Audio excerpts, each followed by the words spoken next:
future calls like this, please press 1 now. Again, to opt into future telephone town halls, press 1 now. Now we'll go live with the Congressman and hear a few words about the latest in Washington and in the 4th District. Congressman? Melissa, thank you very much, and thank each of you that are taking the time in the middle of what I'm sure is a busy day to join us. We appreciate it. We do try to move these around. We'll have some at night, some in the day, because people are able to listen at different times. So I hope this is working well for you. It's hard almost to know where to begin because it's so extraordinarily volatile right now in the world. Let's talk first about Ukraine. It's, I think, moved the entire world to see how these very brave people have responded to an unprecedented invasion by Russia. And what we're watching really is the largest military action in Europe since the end of World War II, 1945. So it's been over 75 years since we've seen anything quite like this. And it's just horrific. I've been surprised by a number of things, frankly. Probably most surprised by the NATO response and how robust it has been. I'll talk about our role in a minute, but I think it's appropriate to single out to see all the NATO countries step up in the way that they have is unprecedented. And I particularly want to single out, we have countries that literally are right next door to Russia, Estonia, Lithuania, Latvia. They're very small countries and frankly could probably be overrun in a matter of days. They're not nearly as large or as robust and don't have as big a population as Ukraine does, and they're sending weapons to Ukraine, and the Russians certainly know that. And then we have other countries that have stepped forward in very unusual ways. The most important one is probably Germany, quite frankly. The Germans actually have policies and constitutional restrictions on what they can and can't do, given the history of the country, and yet they voluntarily suspended the Nord Stream 2 pipeline. That's gas that would have been coming from Russia into their countries, and that's, of course, increased the cost of energy in Germany. They sent weapons, which they've never done before, into a war zone for, again, a non-NATO country to try and help the Ukrainians. And finally, we have a requirement in NATO that every country is supposed to spend up to 2% of its gross national product.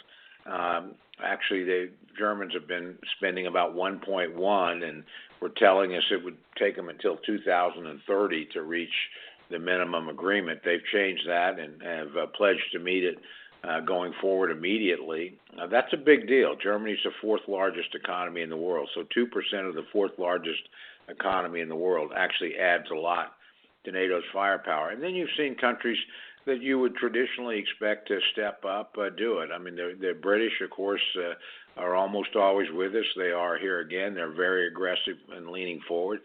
France, which, again, is a reliable and good ally of the United States, but sometimes a bit prickly.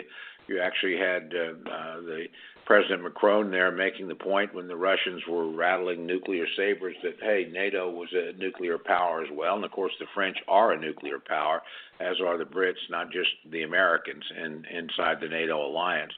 And not surprisingly, Poland, which has a history of conflict with Russia and concern over Russia's efforts to dominate it, has leaned very forward and has been on the front line in receiving over 1 million Ukrainian refugees and taking care of them. So it's been an amazing response. Not surprisingly, the United States has been at the forefront. We are not putting troops on the ground. We do not have planes in the air. We do not intend to do that. And frankly, we have no obligation to do that. Ukraine is a country that we are very sympathetic toward and want to help it develop its democratic institutions and secure its own borders, but we have no alliance there. This is not the same as our relationship with Germany or France or Britain or the other smaller NATO countries. But we have leaned forward, in terms of providing them with weapons, arms, A lot of the reasons why the Russian advance has been much slower than expected have been the activities of the American military in training Ukrainian forces and equipping Ukrainian forces and continuing to advise Ukraine. We provide real live intelligence, and of course we continue to move military supplies into Ukraine. Last night, the House of Representatives voted over $13 billion of additional support for Ukraine, about half of it military, about half of it humanitarian. We're in. Now, we've said there are limits to what we do. Some of those limits I agree with, some I do not. I mean, I actually think it would be dangerous for us to be involved in a no-fly zone, that we would put American aircraft at risk to not only Russian aircraft, but to Russian anti-aircraft missiles, and I'm not interested in running that kind of risk. I would be supportive. There's got to be a way we can get fighters to the Ukraine, and the administration has been on both sides of that issue. The Secretary of State saying we should be doing it, and the Secretary of Defense saying we won't be doing it. So that's been a bit confusing. Probably needs to be done covertly, not directly from American airfields, but one way or the other, I think we ought to be giving these folks the weapons they need to defend themselves. So that's Ukraine. That's where we're at. Second issue, very quickly, I'd say, is inflation. Today, we once again got information. We're running at a 40-year high. Everybody on this call sees it at the gas pump. Everybody sees it at home. The administration's explanation is this is, first it was transitory, then it was going to go away next year, and now it's all Russia's fault. To be sure, the Russian invasion of Ukraine has certainly had a lot to do, but that's been going on for about 2 weeks. The real inflation forces were unleashed by the Biden administration, I think, from the very beginning. Really bad energy policies, cancellation of the XL pipeline, the suspension of permitting and drilling of new energy on public lands, a very hostile attitude toward energy. If you don't think it makes a difference, our energy production, while very robust, we actually still do more than anybody else in the world. Is about 1.5 million barrels a day less than it was at its peak right before COVID, and less than it was honestly, although that's changing. When President Biden came into office. So, these things matter, and they shape what companies do long term in terms of their own investment activity, in terms of drilling and going forward, because they're trying to not be on the wrong side of a federal regulatory scheme. In addition to that, the Democrats and President Biden passed an extraordinarily large, COVID bill. The COVID bills in 2020 had all been bipartisan and restrained. Then we had this monstrous so-called American Rescue Plan, $1.9 trillion, that Republicans warned would be inflationary, but not just Republicans. The most impressive thing to me, I'll cite Larry Summers, who's a internationally recognized economist. He's the former Secretary of the Treasury in the Clinton administration, former president of Harvard. He too, is obviously very, very much a Democrat, warned the Biden administration, hey, what you're doing here is stoking inflationary fires, and the Biden administration pretty much dismissed him. Well, he looks pretty smart today. This is an inflation that is driven partly by the war, but mostly by really bad policies by the administration and policies they pursued despite warnings not just from Republicans but from economists associated with their own party. So again, that's obviously a major issue. The last thing I'll mention is just specifically what's happening in Washington right now. Obviously, there's been a great deal of partisan conflict and polarization. I will point out, for the record, Democrats actually do control all the levers of power. They have the presidency of legislative power. They have the presidency. They have the Senate, very narrowly, obviously, 50-50 Senate, but they've got the tie-breaking vote in the vice president.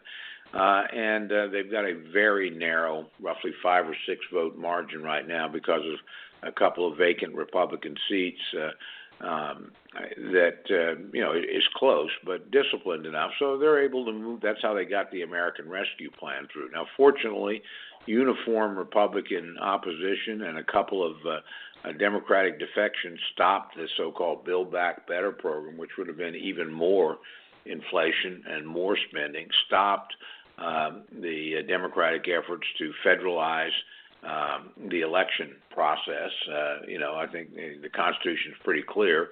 Absent civil rights violation, the election apparatus is within the purview of the states. Oklahomans should decide how they want to run their elections. Californians should decide how they want to do it. Not surprisingly, I like the Oklahoma way. I'm not too thrilled with California's election regime, but that's none of my business. That's for the people in California to decide. What the Democrats want to do is sort of make America look like California in terms of its voting systems, and not just Oklahoma, obviously every state in the country. And that there have been some victories in terms of stopping things, particularly this year. Having said that, there are moments of bipartisanship as well, and I think they're important to point out. And some of them you don't hear much about. A couple of weeks ago, the House passed a bipartisan postal reform bill to try and make the post office more viable. It was a big bipartisan win. I voted for that. I thought it was the right thing, particularly important in rural districts, outside the metropolitan areas. There's a lot of places, honestly, that Amazon and UPS and FedEx and great companies, but they don't cover every place in the country. The post office does, and particularly smaller communities. It's absolutely vital to have a functional post office. Oklahoma, and this district in particular, has a lot of rural areas. That's important. We also, by the way, have a big postal training center in Norman that people sort of forget about, but it's there. So I think it was a very important piece of legislation, and it was done in a bipartisan way. Democratic chairwoman, Carolyn Maloney of the Oversight Committee, working with her ranking Republican, Jamie Comer of Kentucky, actually produced the bill, got it through on a big bipartisan vote. I was impressed with that. There was also an unusual sexual harassment bill where we modified the law so that victims could decide if they signed an agreement to get a job, to arbitrate a sexual harassment suit if it happened. A lot of times that keeps it quiet and keeps the victim from being able to sue.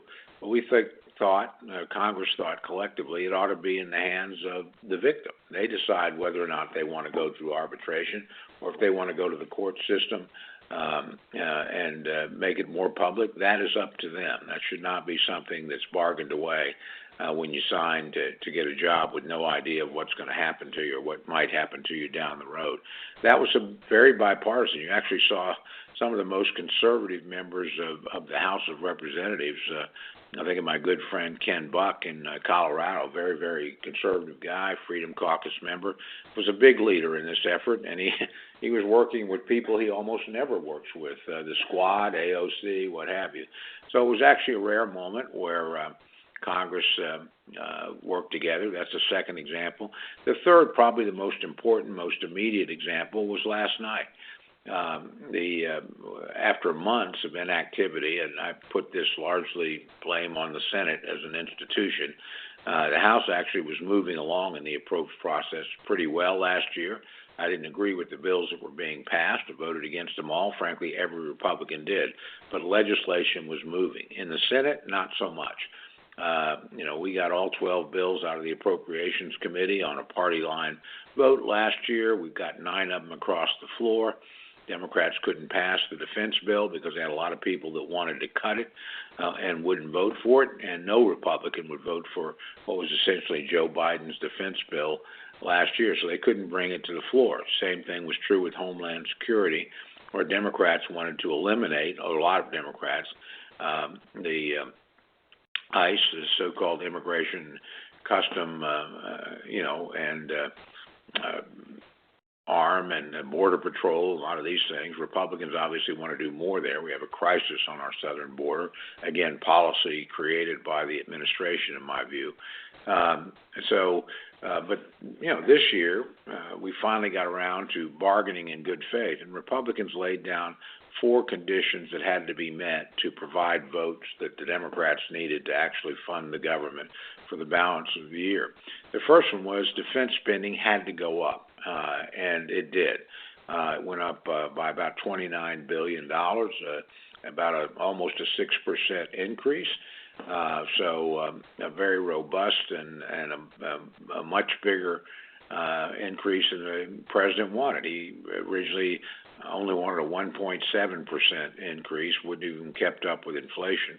That was a big win on the defense front. The second was, we said domestic spending has to come down. And here we had to compromise more than I would have liked. The Democrats originally proposed a 17% increase in domestic spending. That's excessive. We didn't get it down as far as I would like, but we did cut it to 6.7%.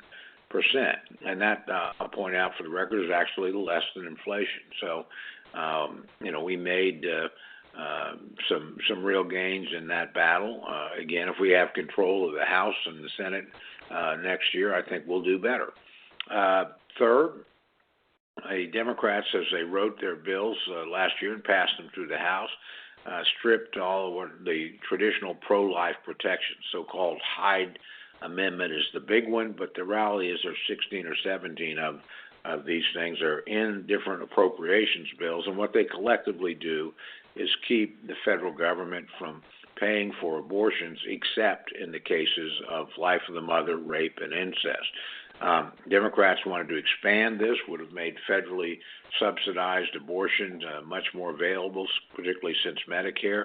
Republicans say, if you strip them out, we're not going to vote for this. I actually led the effort on the House floor in that area, got every single Republican to vote to reinstate Hyde, and made it very clear to my Democratic colleagues, no Republican would vote for any appropriations bill until all of that language was restored. We won that fight. Last night, the House once again passed appropriations bills with every single one of the Hyde protections in them. So particularly proud of that, and proud of the Republicans for hanging tough on that. The final and fourth condition we laid out was that a lot of what we would call poison pill riders, that is really legislative or regulatory language that Democrats wanted to put on appropriations bill, needed to come out. And these range from everything from labor regulations to climate change, you name it, and we won those fights. Literally all that stuff, and it'd be a long laundry list, was taken out. So last night, again on a vote, and some people will agree, some people will disagree. I think it's important personally to fund the government. I think particularly at a time of war and international crisis, it's important to send the message that Americans can work together, Republicans and Democrats alike, and we're going to look after the common defense. We're going to be more prudent in domestic spending. We got to keep working on that one, I can tell you. We're going to stand with our traditional values in terms of protecting life, and we're not going to let the majority party junk up the funding of the government with a lot of unrelated and frankly inflationary regulations and policies that will make the problems worse. I forgot to mention one other area, and that's again the energy crisis we're going through. And we have multiple crises right now. We have an international crisis in Ukraine and in Europe, and challenges beyond that. Obviously, we have an inflationary aspect. We have an energy policy. We have a border crisis in the South. But on the energy front, you're seeing again at the pump, and again, part of this is due to war, but I do want to emphasize that a lot of this is due to regulation and misguided policies. And it was interesting to me to watch this morning, actually, I caught it on television, our Secretary of Energy, Secretary Granholm, who's been was laughing about not knowing how many barrels of oil the United States uses a day, was in front of energy producers, basically begging them to increase production.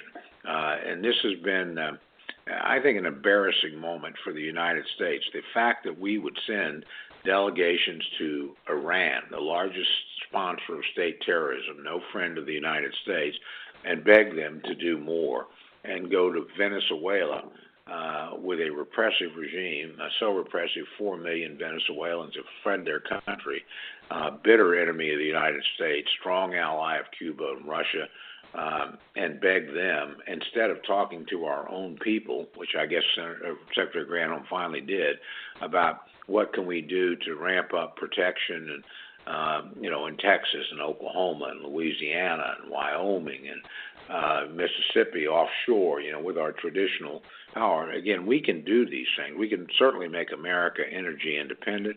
Frankly, we can be in the position of exporting to help some of our partners who are trying to wean themselves away from Russian oil and are much more dependent on that. I've actually have legislation, and we passed some stuff yesterday. It's not as good or strong as I would like to ban the importation of Russian oil. We take almost 700,000 barrels a day. That sounds like a lot. It's really not too much. We consume over 20 million, and we are, basically we're not energy independent ourselves as a country, but we are North American energy independent. And this is a time to realize, fortunately, we do have good friends and neighbors that work with us and sell to us and don't try to politically blackmail us. And that includes our friends in Canada and our friends in Mexico, both of whom export a considerable amount of product to the United States. So anyway, those are the things that, at least to me, are in the short term more important. I know there's a lot of other things that you'll want to bring up. So with that, Melissa, let's open it up for questions. Thank you, sir. And before we get to our first question, I just wanted to remind callers, if you'd like the opportunity to ask Congressman Cole a question, please press *3 now. Again, to ask Congressman Cole a question, press *3 on your telephone now. To begin, we will go to Maxine from Moore. Maxine. Hi, Mr. Cole. Hi, how are you? I'm doing fine. I was interested in talking about energy also. I was pretty upset with Jen Psaki talking about we had 9,000 leases and why didn't the oil and gas companies just go in there and just drill? Well, she didn't say that. She said just go make oil wells. And I thought, well, there is a process to that. Yes, there is. You don't take a lease and just make a well out of it, And I had worked oil and gas for about 25 years, and there's a long process, as a matter of fact. And then they asked her about the Keystone Pipeline, and she said, no, they will never, in that administration, reconnect it. And sorry, go ahead. Yes. Well, I was just going to say, with all due respect to the President's press secretary, she's breathtakingly ignorant about the energy industry. Yeah. And I think that's true of a lot of people in this administration. You're 100% right. You clearly know the industry better than I do. But a lease, a lot of leases, as you know, are never drilled on. That's just to have an option. You got to get a permit. This administration, on the federal land part, that fortunately they don't permit in Oklahoma, hasn't been very helpful. I don't think they've, as you got to move the product, I don't think they've approved a single new pipeline since President Biden has been in office. And it does matter, these things, as you know, take a lot of thought ahead. You make a lot of investments, and not every well's a winner, and not every well is, even if you strike something, is profitable. A lot of that depends on market prices, and people are taking considerable risk and working very hard. And I actually got in some pretty serious verbal, they weren't serious, but exchanges with some of my Democratic friends from the Northeast who know zero about oil and gas and vilify the 10 million Americans that actually work in it and produce this product. I'm really proud of our state for 100 years plus, having produced energy not just for us, but exporting it all over the country and the world, and making sure that even at these extraordinary prices, we're paying a lot less for a gallon of gas than anybody living anywhere in Europe. We're paying less than anybody living anywhere in South America, other than maybe Venezuela, but they got other problems.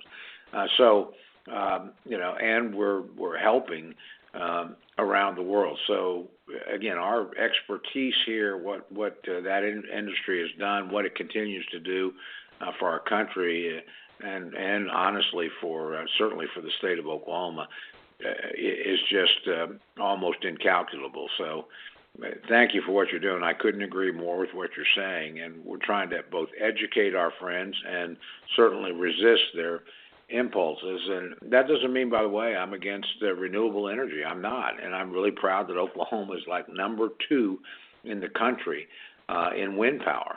42% of the electricity produced in Oklahoma is from wind. So we're not against renewables, but it's got to make sense. It's got to be cost effective, and there's no, we can have both. We actually need a very diverse mix of energy, but there's no way that oil and gas is not part of that. Carbon-based energy is almost 80% of the energy consumed in the United States. It's actually more than that on a global basis. So anybody thinking that oil, gas, and even coal are going away in the short term, that's not happening. So we need to make sure we're secure, our prices are reasonable, both for our businesses. That again, it's one of the great attractions America has is energy is cheaper here than any other country in the world. That includes China and other great commercial rivalries. We're actually in some ways able to pay our people more because our energy costs so much less than other places. And again, that's only possible because of the domestic production that we have and the men and women involved. All right. And before we get to our next question, just wanted to remind callers, if you'd like the opportunity to ask Congressman Cole a question, please press *3 on your telephone. And if you'd like to opt in to be called on future telephone town halls like this, please press 1. And our next caller is going to be Eunice from Maysville. Eunice? Yes, hello, Representative Cole. I just wanted to ask the question about all of this inflation that is hurting everybody. And, as far as gas prices go and groceries. I just went to Walmart today, and I could not believe how much more groceries and simple household items are. So I'm wondering if there is any hope on the horizon for these prices to start coming down. There are some, but, again, it's certainly not going to happen in the short term. And a lot of this was avoidable. I mean, when you flood the system with money, and we have a Federal Reserve that has done that, and frankly, the so-called American Rescue Plan, $1.9 trillion in a single bill last year. That's about almost half of what the federal government normally spends. This was on top of what we normally spend.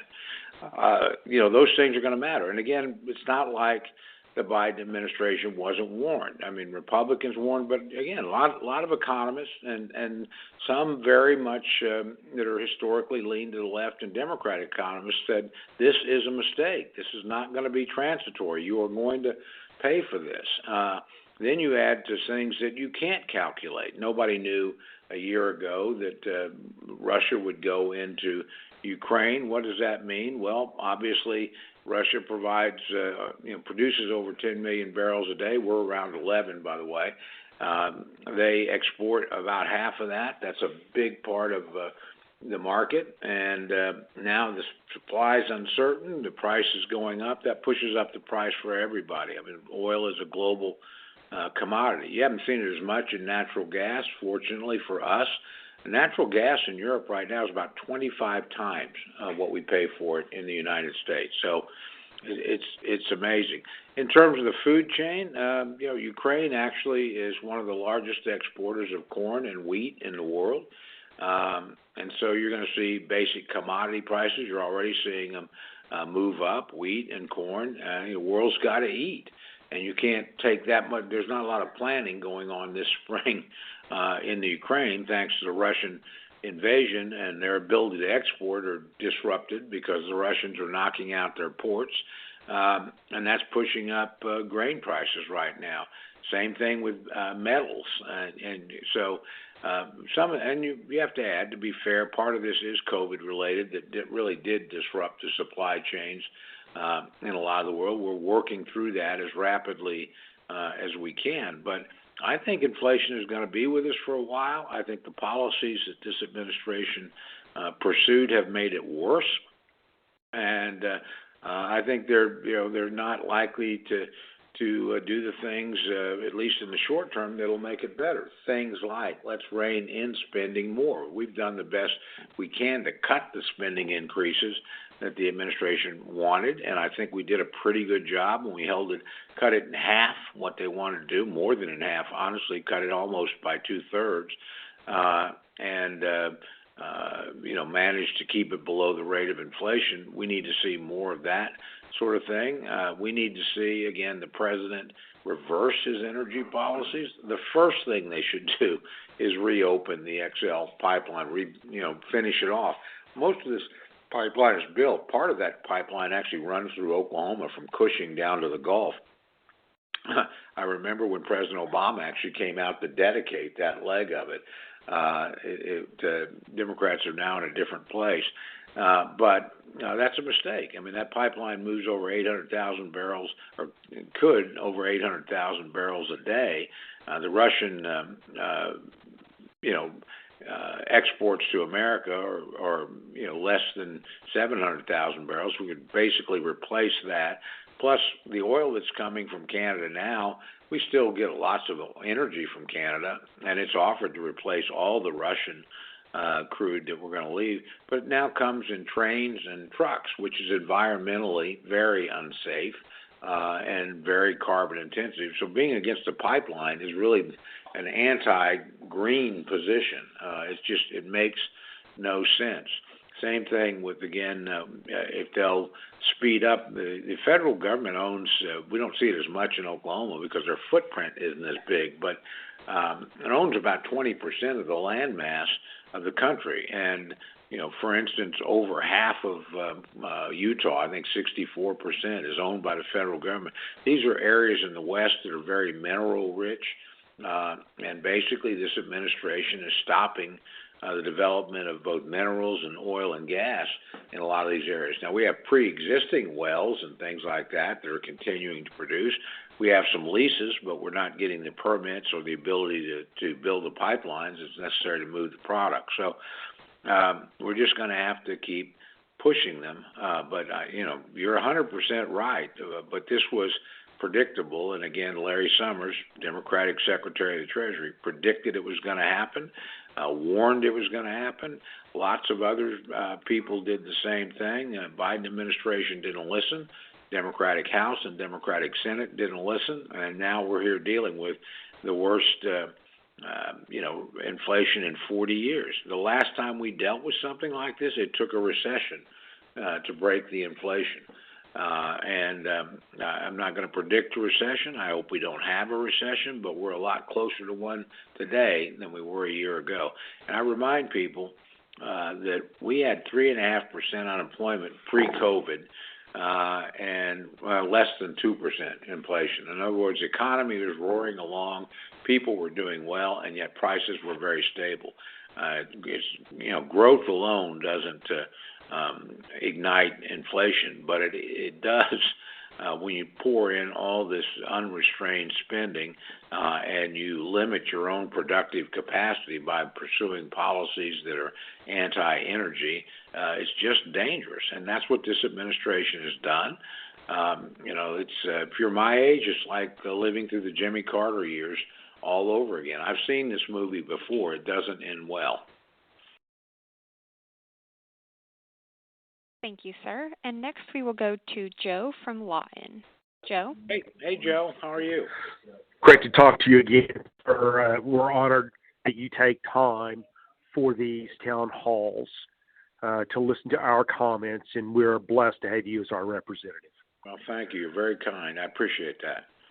I'd like to make a couple of statements first. The first thing is the current occupant at 1600 Pennsylvania Avenue is a born liar. Number two, he owns all the inflation. Currently, the Keystone Pipeline, if it is completed, would stop rail transport of oil, and that rail system is owned by one of Joe Biden's biggest contributors. Finally, to my question. Yes, sir. Today, there's 300 million refugees out of Ukraine. At what point, what is the tripwire for us to intervene? Will it take a chemical strike or a nuclear strike? And thank you for your time, sir.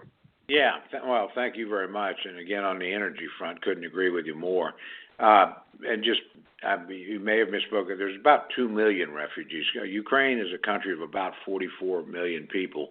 That's substantial, but it's not 300 million. But look, every one of them is a tragedy, and it's one of the largest. It is the largest refugee crisis in Europe since the Second World War. I mean, 75, 80 years. So this is really big stuff. In terms of what it will take for us to do more, this is one, I can't make that prediction. A chemical strike might do something like that. None of us would want that to happen. Personally, I think, again, we don't have an obligation here. We are doing a lot. I've been a little disappointed that we haven't led more. This administration hasn't led more. Again, in some ways, the Germans led more than we did. And some of these other countries have leaned forward quicker. But at the end of the day, we're putting more aid on the ground, both for people, humanitarian aid and military aid, than anybody else, a lot more. And that's going to continue to grow. But in terms of intervening, look, at this point, I certainly wouldn't be for committing American troops. We are positioning a lot of American troops. You've probably noticed in recent weeks lots of announcements about this American unit going to Poland, this American unit going to Hungary, these American forces going to the Baltic states and what have you. And I don't have any doubt that if any NATO country were attacked, we would respond decisively and completely, and that would risk war. And by the way, NATO is a lot stronger than Russia. Russia is bigger than any individual country in NATO, or more robust militarily. But collectively, I'll give you an example. I mean, the NATO spends about over 10, I think close to 15 times as much in the 30 countries combined for their military as the Russians. NATO has over 5 times as many fighter aircraft, 25,000 to about 5,000 to Russia. And, NATO more than has the resources to deal with that. The big uncertainty and game changer on both sides would be if we got into a fight, Russia and the United States have the 2 largest nuclear arsenals in the world. And by the way, the English and the French have, any nuclear arsenal is substantial. And believe me, they have the ability themselves to cause any country in the world, if there were a nuclear exchange, a lot of problems. I mean, the Brits have nuclear submarines and the ability to launch. The French maintain an independent nuclear strike force as well. But that's pretty risky stuff, and nobody wants to do it. So, I think we're trying to send the Russians a lot of signals. Don't be stupid and use tactical nuclear weapons, which they have the option to do. Don't be stupid and use chemical weapons. And we're going to make you pay a big enough price for this that you're going to regret having done it. And I suspect there's already second thoughts in Russia about this. There's certainly, I have to say, I've been very critical of Russia, but I want to really single out, there's some pretty brave Russians that are in the streets demonstrating against this. And a lot of them have been jailed, and This is not a democratic state with a small d that worries about the rights of individuals to protest and you're going to be processed and get your day in court. I mean, you can disappear into the gulag pretty fast. So they show a great deal of courage. And I suspect there are some people, the Russian military has, quite frankly, underperformed. Most people, including our own experts, I get a lot of briefs on this because I sit on the Defense Appropriations Subcommittee, very senior Republican member there.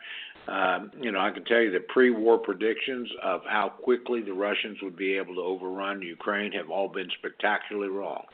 And you have to give the credit first and foremost to the Ukrainian people who have fought back with just great courage and tenacity. And their president, President Zelensky, has been, like maybe the most inspiring European leader since Winston Churchill in terms of standing up to tyranny and aggression. So we're going to continue to do a lot. I think, again, Congress has sort of been ahead. I actually think I was the first congressman, I certainly was among the first, to call for ending Russian oil imports to the United States, and sent one of the first letters to the administration about it, called for it publicly, filed legislation on it. I've worked with other members. We passed something last night through the House. It's not very strong. The Senate version of the legislation is actually stronger. We had a stronger bill. The administration undermined that because they thought it was too aggressive. It's not. Most Americans I know, don't want to have anything to do with indirectly supporting the Russian war machine that literally is committing war crimes in Ukraine as we speak. Again, I don't want to speculate on quote-unquote what it would take. Congress has, again, been more robust here. Remember, the administration originally asked for $4 billion in aid to Ukraine. Congress made it 10. Then watching what's happened, Congress made it over 13. And that's more lethal aid and more humanitarian assistance. So I think the Russians have bitten off more than they can chew, and I think they are probably surprised in Moscow at the aggressiveness of the NATO response when Ukraine is a non-NATO country and 40 years ago was part of the old Soviet Union. Last point to make here, though, and it's one of the reasons why we have a special obligation. Ukraine in the early 1990s, when it broke away from the Soviet Union, was a nuclear state. It had about a third of the Soviet nuclear arsenal in there. We and other countries were very worried that they couldn't secure it, that terrorists would get a hold of it. It was a new state, had not stood up a military and security forces. So in 1994, we during Clinton years, said if you'll turn these back over to the Russians, we and the British will guarantee your security, and the Russians will guarantee never to attack you. And that agreement was signed by all four countries. The Ukrainians turned over their nuclear arsenal, and we promised to help defend them, and the British promised to help defend them, and the Russians said, well, you don't have to because we'll never invade. Well, we know how good the Russian promise was. At least we're stepping up with the aid right now, but I'm sure there's a lot of thoughts in Kyiv right now that, gosh, if we still had nuclear weapons, maybe Russia never would have done this. And we're sending the message, if we don't help Ukraine, that maybe the only way for your small country to protect yourself is to have a nuclear deterrent, is to have weapons of mass destruction. And as those things multiply around the world, then it makes it a much more dangerous world for all of us. Even a small state with nuclear capacity can take out a couple of cities. One of the reasons why we worry about the North Koreans as much as we do. They have nuclear capacity. We don't think they have the ability to hit the United States yet, but it's a matter of time. We can probably take most of their stuff out of the air before it ever got here. They certainly don't have the ability to devastate the United States in the way that Russia or China could do, and which we would certainly do in return to them. But as a missile hitting or a nuclear weapon hitting a San Francisco or a Los Angeles, would be catastrophic. Again, a little off the topic, but we need to do what we can to discourage countries from becoming nuclear powers.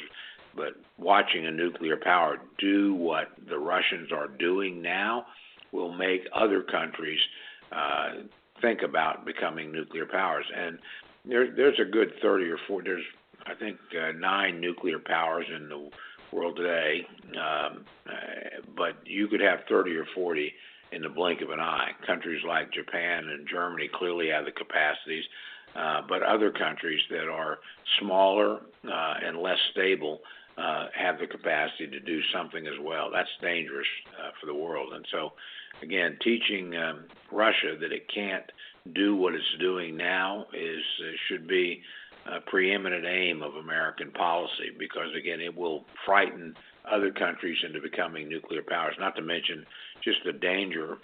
China's watching this struggle very carefully and thinking, well, if Russians pull this off in Ukraine, maybe we can get Taiwan. And that could also trigger, a confrontation between nuclear powers. So it's a very dangerous world right now. Thank you, sir. And again, callers, if you would like to be sign up to be directly called for a telephone town hall in the future, please press 1 to subscribe now. Our next question will be David from Newcastle. David? Hey, David. Hi, thank you for being our representative. Really doing a great job for us. Thank you. I'm retired military, and I'm wondering, is the bill going forward to fund the military for the coming year, and also the U.S. Coast Guard? I know we're funded through Department of Homeland Security. I'm wondering how is that funding stuff going through? Yes, it passed the House last night. It should pass the Senate. All government funding runs out March 11th. We passed a measure last night just to extend that by about 4 days. Has to pass the Senate too, just to give them time, because you'll have some people that have objections. And look, there's certainly some things to legitimately object to in this bill, but the military portion is not part of it. We've increased that much more than the president originally asked for. And I have to say that's been very bipartisan.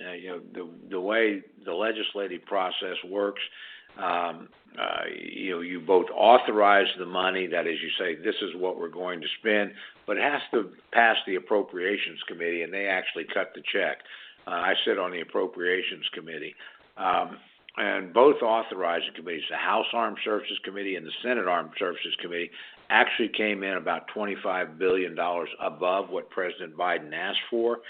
We looked at that. The Appropriations Committee can give you less than you authorize or more than you authorize, as long as it's been authorized. And we decided 25 was not enough. We went to almost 30. And that would include the Homeland Security. This is one big bill. Normally there would be 12, but they're all moving together because Congress was slow, quite frankly, in getting its work done. We had a lot of wasted time on things like Build Back Better and the voting, H.R. 1, the voting rights issue and what have you, and people didn't do their basic work, particularly in the Senate, more than the House, and so we're months and months late.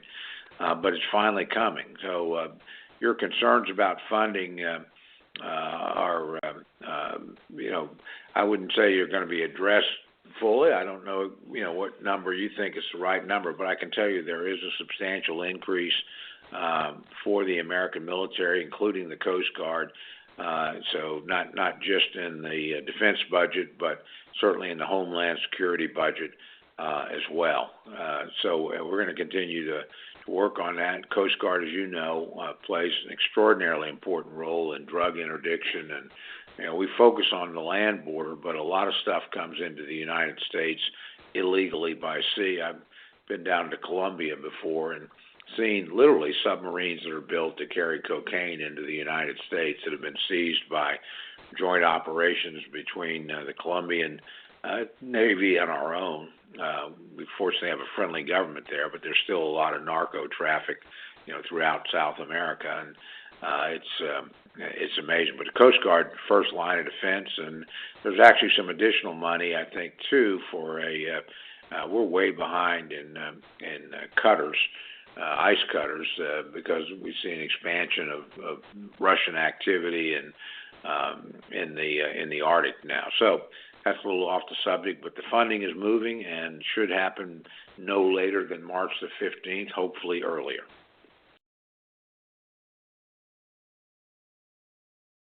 Thank you, Congressman. I think we have time for one more question.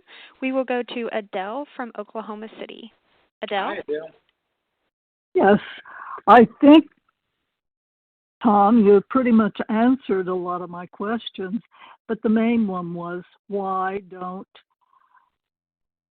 the Republicans just put their foot down and have the Keystone XL pipeline turn back on and let drilling start in Oklahoma again? We are a land rich with oil and gas, and it's there for us. And if we don't drill it, then these other countries are drilling it. Couldn't agree more with what you're saying. And I will point out, under Republican, when we had control, we roughly doubled American oil production. American oil production in 2005 and 6, and I want to give a lot of Oklahoma companies, Devon, Continental, Chesapeake, they were leaders in fracking, and a lot of the really bigger companies were really not drilling in the United States. There was a time when Exxon Mobil was not, they were managing resources that they had, but they weren't actually producing new stuff. They were looking offshore and overseas. They, by the way, are drilling. I can tell you they're drilling in southern Oklahoma right now and in the southwestern part of our district, so we're happy to have the activity. But we went from about producing less than 6 million barrels a day to, at our height, over 13. And we did that in about an 8-year, 10-year period. Oklahoma companies were big leaders in this.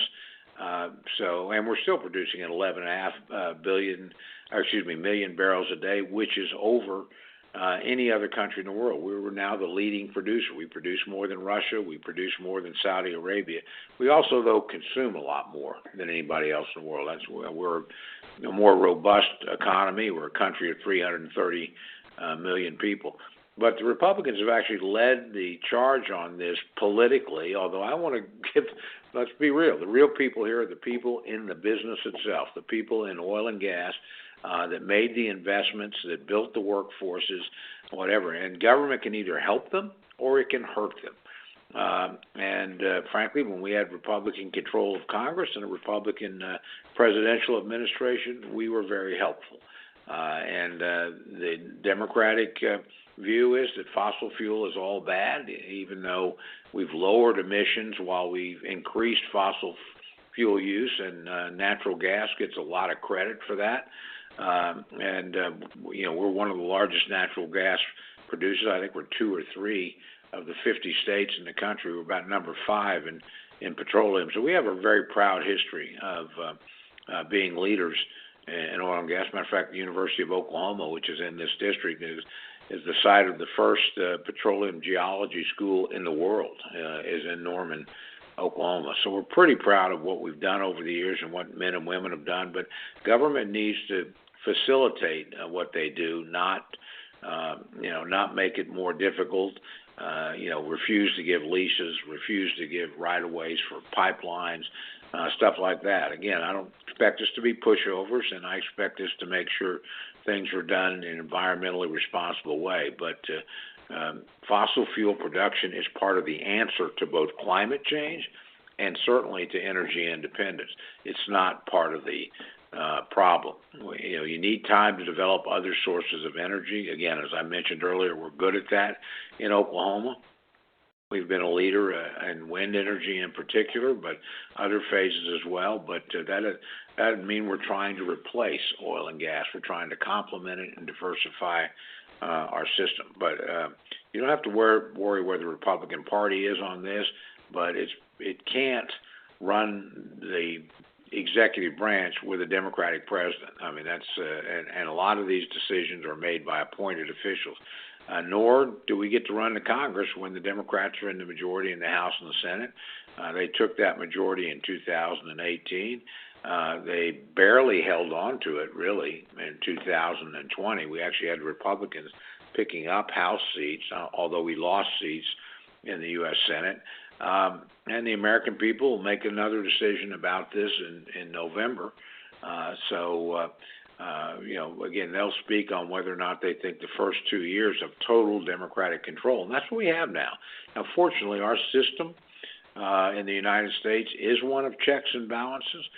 Even when a party has complete control or has legislative majorities, it can be stopped. It can be stopped in the courts sometimes. It can be stopped because the Senate has a set of rules. These aren't constitutional that mean you've got to get to 60 to pass some things. There are extraordinary Senate rules like, called reconciliation, where once a year you can do things with 51 votes. The Democrats did that when they passed the American Rescue Plan. They're trying to do that with Build Back Better. And, of course, when your margins are as narrow as the Democrats have now, if you get one or two people break off, then you can thwart things, and we've been able to do that a time or two. But, again, I don't think you need to worry about where the Republican Party stands on these issues, particularly on energy. If it's not in the majority, it can't pursue or impose its policies. And, again, we're close in both those bodies. We'll see what happens, and I say that with no disrespect to anybody. If I can work with Democrats, and we have some pro-energy Democrats, some pro-fossil fuel Democrats, not very many, but some. I mean, Joe Manchin is certainly pro-fossil fuel in the United States Senate. He's from West Virginia. You would expect a person from a coal and natural gas and oil state, which West Virginia certainly is, to see the world more like we do in Oklahoma and Texas and Louisiana, et cetera. And he certainly does, and he's been helpful on some of these issues. So we're going to continue to try and work where we can, but our effectiveness depends on whether or not we're in control. The Democrats would tell you exactly the same thing, talking about their agenda and what they want to do. They're not able to do it if they've got a Republican president or you're looking at Republican majorities. And the next election, to me, and I don't want to get political on this call, but is whether or not the American people decide, okay, we want to put brakes on this administration, because there'll still be divided government in the next election. Democrats, Joe Biden will still be president of the United States. They may or may not control the Senate. They may or may not control the House. But right now they control all three. And the question in front of the American people will be in November, do you want to put some brakes on this? Do you want to force some bipartisanship by shifting control of either the Senate or the House or both from Democrat to Republican? And that's a decision, again, for the American people to make. That's why we have elections, not something that can be or should be imposed from Washington, D.C. So we'll see what happens in November. Right now we'll keep fighting the fight. Okay, Melissa, back to you. Well, we are now near the end of our telephone town hall. I'm sorry we weren't able to get to all of your questions, but you'll have the opportunity to leave a message and receive a call back from our office after the Congressman provides some final words. Congressman? Thank you, Melissa. And first of all, thank again all of you that took the time. I appreciate it very, very much.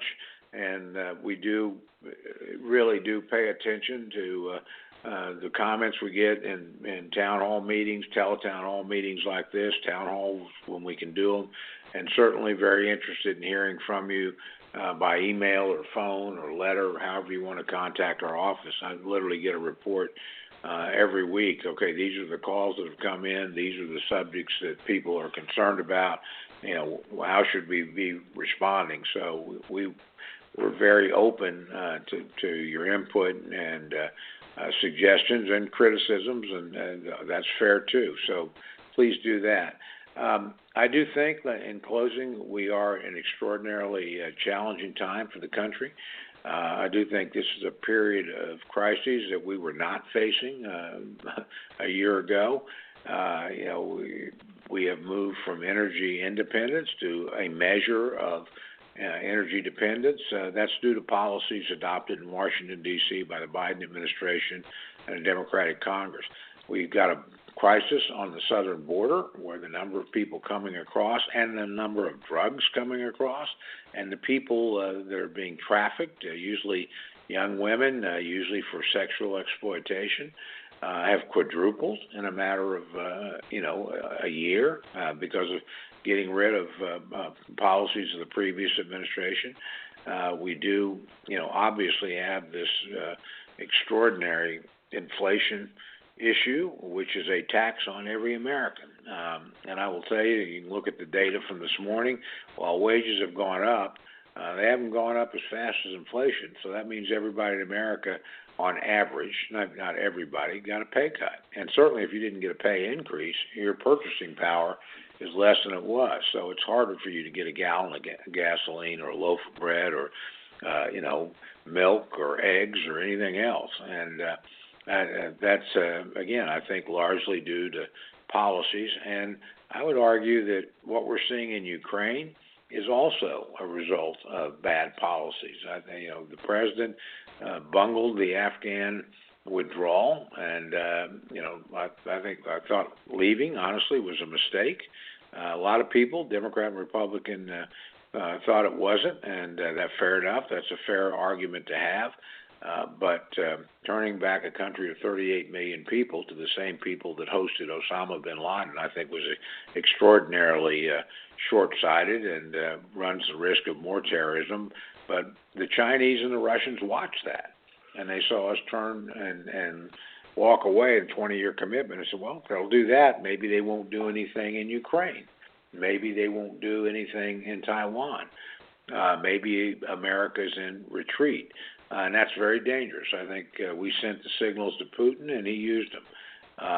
And we let him get more powerful with his energy by curtailing our own energy. So we sent a lot of bad signals out, and people pay attention to what presidents say and what America does, and they draw their actions accordingly. And when they see us stand with our friends, and confront aggression, then they calculate that, and they're either, well, it's good to be a friend of America, I want to be aligned with them, or this is an opportunity, Americans are in retreat, I want to do something like Ukraine. They draw those lessons, and when we tempt aggressors, then we're drawn into the conflict ourselves. I mean, Ronald Reagan figured this out a long time ago when he called peace through strength. Nobody ever attacked anybody because they were too strong. And that's why these investments in the military that I'm glad Congress made last night on a bipartisan basis were important.